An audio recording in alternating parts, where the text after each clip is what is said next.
필수 의료과라고 하는 그런 과는 사실은 지금 말씀드렸던 사명, 사회적인 명예, 그리고 어떤 자부심, 이걸 버티고 있었던 사람들인데 그러니까 재작년이죠. 이런 사태가 벌어졌던 거는 그나마 사명감으로 버티고 있던 이 의사들을 건드린 게 문제인 거죠.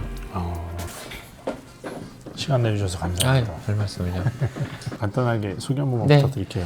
저는 이제 여기 근처에 있는 우리 순천향 서울병원 이비인후과 교수로 일하고 있는 변영건이라고 합니다. 또 좋은 자리 또 마련해 주셔서 감사합니다. 네, 감사합니다. 네네. 아실지 모르겠지만 일반 이 직업군하고 다르게 이 의사, 특히 대학병원에서 일하고 있는 교수들은 흰머리가 되게 많거든요.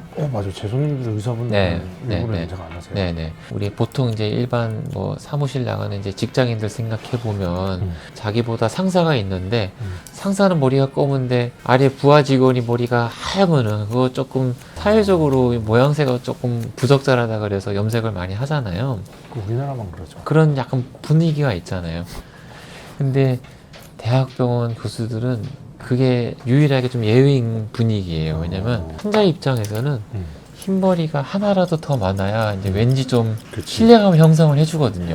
이제 개원과는 좀 다르게 대학병원 교수는 일단은 이제 뭔가 좀 어려운 질환, 중증 질환, 희귀 질환, 그리고 1차, 2차 의원에서 진료를 하다가 치료가 어려운 경우 3차 의료원으로 많이 이제 의뢰를 하니까 그 정도 대학병원에서 진료를 보러 오는 환자들은 그래도 조금 큰 희망과 기대를 가지고 오는데 자기가 처음 보는 교수가 그래도 뭐 뭘로 보겠어요. 오래 알던 교수도 아니고 처음 보는 교수인데 일단 보이는 풍채라든지 인상 이런 거에 굉장히 이제 좌우가 많이 되는데 너무 어려 보이고 이렇게 새파랗게 좀 젊은 교수가 이제 진료실에 떡하니 앉아 있으면 왠지 그냥 우리나라 정서상 이게 좀 신뢰감이 없는데 왠지 이 교수는 좀 나이도 있고 연륜이 있어 보인다 그러면은 뭔가 이제 진료 경험도 많고 환자 치료 경험도 많아서 왠지 믿음이 가고 이런 정서가 이제 우리나라에 분명히 있는 것 같아요. 맞아요. 그래서 제가 해드리는 분들도 그렇고. 네, 어떻게 보면 직업의 이런 비밀인데 이 대학병원 의사는 흰머리가 그것도 좀 있는 게 없는 것보다는 신뢰감 형성에 도움이 많이 됩니다. 의사들 중에 이제 어린 나이부터 새치가 많이 나고 흰머리가 많이 나는 의사들은 굳이 염색을 안 하거든요. 일부러. 네네네. 그래서 저도 뭐 그때는 이제 흰머리가 많지는 않았는데 머리를 일단 208로 넘기고 저도 속으로 이제 나이가 들면서 이 머리를 유지를 하면서 흰머리가 많아지면 좀 자연스럽게 또 얼굴에 어떤 이제 그런 주름살과 함께 그런 이제 신뢰감이 자연스럽게 좀 따라오지 않겠나 이런 생각도 했었어요. 그러면 그래서 뭐 연예인 중에 바버샵에서 이제 컷하고 있는 연예인도 보니까 너무 좀 멋있어 보이고 그리고 이제 벌써 이제 몇 년 됐지만 한동안 또 이 바버샵에서 남자들 머리 이렇게 맞아요. 남성답게 이렇게 하는 머리가 또 되게 유행이었었잖아요. 엄청 유행이었죠. 그때 엄청난 붐이었었잖아요. 맞아요. 진짜 바보샵 엄청 생겼어요. 그래서 그때 뭐 제가 살고 있는 근처 동네도 그랬지만 너도 나도 할 거 없이 그냥 우후죽순으로 이렇게 바보샵들이 생기고 뭐 바보님들도 막 팔뚝에 막 문신 막 우락부락하게 하고 막 턱수염 기르고 맞아요. 그런 이제 이 컨셉의 가게들이 엄청 많이 생기고 요즘 많이 좀 죽은 것 같긴 한데. 그죠. 기복 이제 꺾였죠. 맞아요. 올라갔으면 내려와야죠. 근데 저는 이제 그걸 되게 긍정적으로 봐서 이게 이제 보통 아주 어리고 젊은 남자 친구들은 이제 그런 멋을 잘 이제 내지는 않는데 사실 그 전에는 이제 미용실에서 머리를 이제 많이 자르다가 이제 바버샵으로 좀 옮겨서 조금 남성답지만은 또 그 안에서 좀 깔끔 단정하고 또 제가 아까 말씀드렸지 이제 이 직업 환경상 환자들한테 좀 신뢰감도 형성할 수 있는 모든 걸 다 만족할 수 있는 머리 이제 그러다 보니까 여기까지 오게 된 것 같아요. 그런데 제가 이제 초반에는 정보도 없고 잘 몰라서 그냥 여기저기 바버샵 좀 이제 들어가 보고 했었는데 너무 천차만별이더라고요. 그쵸.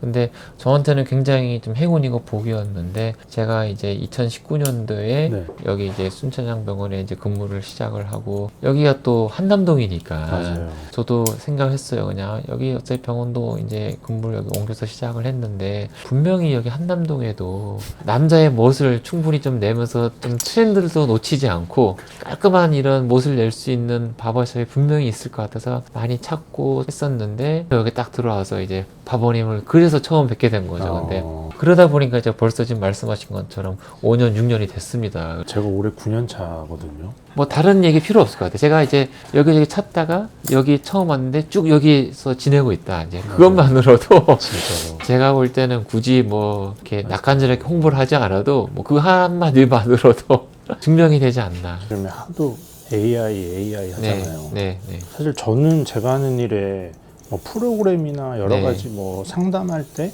네, 그런 게 좀 나오기는 하는데 네. 어떠세요? 병원은 실질적으로 대학병원은 그게 엄청 크게 느껴질 것 같은데. 이게 굉장히 조금 적극적으로 활용을 하면 네. 프로세스 훨씬 효율적으로 돌아가고 의사들이든지 뭐 병원에서 일하고 있는 여러 직종 직원들이 굉장히 큰 도움을 받을 수 있는 분명히 좋은 기술인 것 같아요. 단순 업무들은 AI로 충분히 대체가 가능한 것 같아요. 예를 들면은 이제 처음에 환자가 와서 접수하고 하는 이런 업무 프로세스, 네. 그리고 의사 입장에서는 정말 단순한 의무기록 차팅 같은 거, 네. 그런 시간 소모적인 이 행정 서류 작업들이 굉장히 많은데, 그게 이제 AI의 도움을 받으면은 시간은 굉장히 좀 세이브가 될 것 같고, 그 시간에 오히려 환자에 집중할 수 있는 시간이 더 늘어난다고 하면 굉장히 바람직한 것 같아요. 그리고 뭐 의료적인 부분에서도 예를 들어서 이제 단순한 판독 같은 경우에는 도움이 많이 됩니다. 예를 들어서 뭐 흉부 엑스레이 사진이라든지 네네네. 뭐 복부 뭐 엑스레이 사진, 아니면은 이 병리과 같은 경우에는 이제 가장 많이 하고 있는 흔한 뭐 어떤 병변에 대한 조직 검사라든지 네네. 이렇게 좀 흔한 병변 위주, 그리고 많이 시행하고 있는 엑스레이 사진 판독 위주로는 이거를 이제 AI를 활용을 하면 오히려 의사들이 지금까지는 이제 그런 거 하나하나 다 보고 판독하고 해야 됐었다고 하면은 그거를 이제 기계가 물론 이제 바로 하는 건 아니죠. 당연히 뭐 수백만 장의 영상을 계속 이 머신러닝을 해서 습득을 하고 오류가 이제 충분히 이제 적게 나온다라고 판단되면 이제 그거를 이제 돌리겠죠. 그렇게 한다고 하면 그 시간에 차라리 조금 더 고차원적이고 좀 고난이도의 판독 일들은 의사가 할 수가 있는 거니까 네, 분명히 도움이 많이 되는 것 같아요. 네. 그러면 수술하거나 하실 때도 뭐 로봇이 좀 관여하는 부분이 있어요? 근데 이제 지금도 로봇 수술은 상용화가 돼서 많이 하고 있는데 네. 사실 로봇 수술의 개념이 이렇게 완전 자율화는 아니고 말하자면 이제 반자율성 수술이라고 생각하시면 되는데 이게 진료실에서 환자들이 많이 물어보는 게 로봇 수술이라고 하면 이제 마치 우리 공상과학 영화에서 보는 것처럼 왜 뭐죠 그 에일리언 영화나 뭐 이런 거 보면은 환자가 누워 있으면 기계가 알아서 쭉 스캐닝 해가지고 병변을 찾으면 알아서 쭉 로봇팔이 쫙 절개해가지고 병변 제거하고 막 그러잖아요. 이제 그거는 아니고 로봇 수술이라고 하는 현재 이 개념은 수술은 어디까지나 이제 사람이 하는 거고요. 그러니까 집도의가 조종석에 앉아서 우리가 왜 컴퓨터 게임 하듯이 팔을 움직이면 그 팔이 로봇 팔로 전달이 돼서 로봇 팔이 대신 움직이는 거예요. 맞아요. 다큐멘터리 같은 거 맞아요. 본 것 같아요. 네네네. 그래서 로봇 수술 팔이 대신 이제 사람이 팔이 접근하기가 어려운 공간에 대신 들어가서 하거나 또 거기 안에 이제 카메라가 들어가면은 사람의 눈으로 보는 것보다는 훨씬 더 정교하고 확대돼서 잘 보이니까 훨씬 안전하고 더 정교하게 수술을 할 수가 있는 거죠. 그리고 사람의 팔이 직접 수술하는 것보다는 사람이 조정하는 로봇 팔이 수술을 하면 그 로봇 팔이 진동을 많이 감쇄를 해요. 그러니까 그게 무슨 뜻이냐면 사람이 직접 수술할 때는 아무래도 하다 보면은 수술할 때 사람이 팔이 좀 떨릴 때도 있고 그쵸. 이렇게 좀 왔다 갔다 할 때도 있고 그러는데 그런 모션들을 다 잡아주거든요. 그래서 비록 예를 들어서 조종석에서 이 집도의가 설령 팔을 조금 흔들고 막 해도 실제 전달되는 로봇팔은 굉장히 안정되게 흔들림 없이 또 정교하게 수술을 집도를 할 수가 있는 거죠. 그러니까는 그런 기계의 도움을 분명히 받을 수가 있는데 제가 볼 때는 그냥 이제 조금 더 발전은 될 수 있지만 완전 자율형 수술은 그거는 앞으로도 그거는 좀 어려울 것 같아요. 그러니까는 AI 뭐 이런 이제 과학 기술이 발달해도 의료의 여러 가지 영역 중에서 끝까지 아마 완전히 대체할 수 없는 분야는 수술이지 않을까 싶어요. 아, 그래요? 제가 볼 때는 이제 바보님도 마찬가지일 것 같은데 어떻게 보면은 사람의 손기술, 손맛이라고 하잖아요. 그렇죠. 이제 그게 주로 작용을 하는 직업군은 기계로 대체가 완전히 어려울 것 같아요. 저는 진짜 병원에 로봇 기술이 들어가면 수술 먼저 정교하게 네. 할 거라고 생각했는데 아니구나. 도움은 분명히 받겠지만 네, 도움은 완전히 받죠. 100% 대체하기는 어려울 거예요. 왜냐면 우리가 얼굴이 다 다르듯이 사람 몸 안에도 뭐 물론 중요한 기관들은 다 똑같이 있지만 조금씩 구조가 다 다르고 뭐 체격도 다 다르고 크기도 다 다르고 맞아. 굉장히 변수가 많거든요. 수술할 때. 네. 그래서 아무리 똑같은 수술이라도 항상 똑같이 진행이 되는 경우가 많지가 않고 수술하다 보면은 얘기하지 못하는 이제 어떤 변수가 있어서 갑자기 좀 다른 상황으로 넘어갈 때도 있고 하는데 이제 그 상황에서 능숙하게 대처를 하려면은 수술의 경험이 중요한 거고요. 근데 이제 그거를 단순히 기계에 맡기고 의존을 하기에는 아무리 뭐 여러 수술 경험을 입력을 시킨다고 하더라도 또 다음 사람은 또 다른 구조가 될 수가 있기 때문에 네. 또 그런 대처에 대해서는 기계가 사고하는 거는 사람의 어떤 예술적인 감각을 완전히 대처할 수가 없어서요. 아마 어려울 것 같아요. 그래서 맞네요. 머리도 마찬가지일 것 같은데요. 헤어스타일링도 우리가 볼 때는 다 결과적으로는 똑같은 헤어스타일이라고 생각을 해도 두상이 다 다르고 그럼요. 기장, 뭐 색깔, 뭐 머릿결 다 다르듯이 그럼요. 결국은 어떤 예술적인 감각이 필요한 직종은 아마 끝까지 아마 대체는 어려울 것 같아요. 안 그래도 뭐 끝까지 살아남을 직업에서 들어가긴 하더라고요. 네. 숨이. 그럼 작년에 병원 의료 쪽에도 뉴스에 많이 나왔었잖아요. 네네. 근데 계속 그때 개원하시는 분들도 있고 네. 선생님 계속 대학병원에 남아 계시는데 네. 제가 그때 당시 얼핏 듣기로 대학병원도 이렇게 근무하시는 분들의 그런 수입적인 부분 네. 그런 부분도 생각보다는 많지 않다. 네. 네. 그래서 그런 거에 대해서 어떻게 생각하시는지 그리고 계속 대학병원에 계시는 뭐 특별한 철학이 있으신가 해서 네.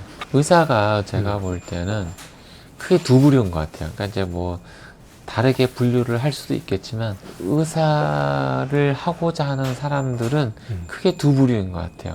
하나는 현실적으로 내가 의사라는 직업을 이용해서 사회적으로 현실적으로 돈을 좀 많이 벌겠다. 이런 이제 한 부류가 있는가 하면은 내가 이제 의사라는 직업을 통해서 뭔가 좀 환자를 좀 살리고 환자를 좀 낫게 하고 뭔가 조금 어떤 그런 지식을 바탕으로 한 직업적인 보람, 사명감 이런 거를 또 좇는 부류가 있는 것 같아요. 크게 두 부류인 것 같아요. 근데 이제 어느 쪽이든 제가 볼 때는 다 의미가 있는 것 같아요. 사실 생각해 보면은 이 세상에 우리가 태어나서 직업을 가진 이 궁극적인 목적은 잘 먹고 잘 살려고 하는 거잖아요. 그렇죠. 그러니까는 어떤 직업이든 잘 벌려고 하는 거고 누구든지 태어난 이상 잘 벌고 싶은 마음은 그거는 당연한 거거든요. 맞아요. 그건 제가 볼 땐 잘못된 건 아니에요. 근데 이제 너무 우리나라 사회에서는 의사가 돈이라고 하는 것과 연결해서 그걸 굉장히 부정적으로 자꾸만 윤리적인 그런 굴레에 이제 집어넣어서 판단을 하는 게 제가 볼 때 우리나라에 좀 잘못된 것 같은데 의사도 다른 직업과 못지않게 돈을 버는 게 목적인 것도 분명한 거거든요. 근데 사람을 생명을 다루는 직업이 왜 그러냐 뭐 이런 맞아요. 편견들. 그런 이제 이 반대 의견이 항상 많죠. 근데 이제 아무튼 돈을 나는 이제 어차피 한 이상 열심히 공부해서 의사가 돼 돈을 많이 벌겠다. 그런 사람들이 있는가 하면 이제 그런 사람들은 대체적으로 이제 개업을 많이 하죠. 과를 떠나서. 근데 요즘에 과도 사실 성형외과, 피부과, 정형외과가 엄청 많잖아요. 네. 그래서 점점 없어지는 과도 있다고 들었거든요. 네네. 그런 거에 대해서는 그냥 그 판단하는 것 뿐인 건가요? 그래서 이제 이렇게 돈을 목표로 두는 의사들이 있는가 하면 저같이 이제 대학병원 이제 남아서 계속 뭔가 이제 봉직이로서 일을 하는 사람들은 돈보다는 뭔가 좀 사명감으로 일을 하는 의사들이 많은데 근데 이제 그것도 남들이 이해를 못할 수도 있겠지만 그것도 굉장한 거거든요. 내가 돈을 조금 덜 벌더라도 조금 어려운 질환을 내가 치료를 하겠다. 그런 어떤 자부심, 사명감, 그리고 거기에 따라오는 어떤 사회적인 명예, 그것도 제가 볼 때는 돈 못지않게 꽤 크거든요. 아, 그럼요. 네. 그래서 이제 어느 쪽에 가치관을 두는지 그렇게 갈려지는데, 근데 이제 아까 말씀하셨던 이제 이렇게 소위 좀 돈을 잘 벌 수 있는 과는 결국에는 이제 개헌가 쪽으로 많이 가는 거고, 이제 그렇지 않고 수술도 많고 뭐 어려운 질환도 많고 환자가 항상 이제 이렇게 목숨이 좀 왔다 갔다 하고 그런 질환을 주로 보는 과, 소위 이제 필수 의료과라고 하는 네. 그런 과는 사실은 지금 말씀드렸던 사명, 음. 사회적인 명예, 그리고 어떤 자부심, 이걸 버티고 있었던 사람들인데, 그러니까 재작년이죠. 이런 사태가 벌어졌던 거는 그나마 사명감으로 버티고 있던 이 의사들을 건드린 게 문제인 거죠. 사실 제가 오래 들었는데 부탁드렸는데 흔쾌히 아유, 해주셔서 별 너무 감사합니다. 아유, 바쁘신 그냥 중. 너무 재밌고 또 좋은 네. 기회를 마련해 주셔서 저도 좋습니다. 감사합니다. 네. 이쪽으로 하실게요.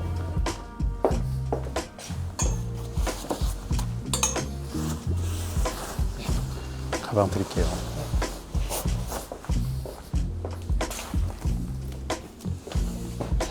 네, 이쪽으로.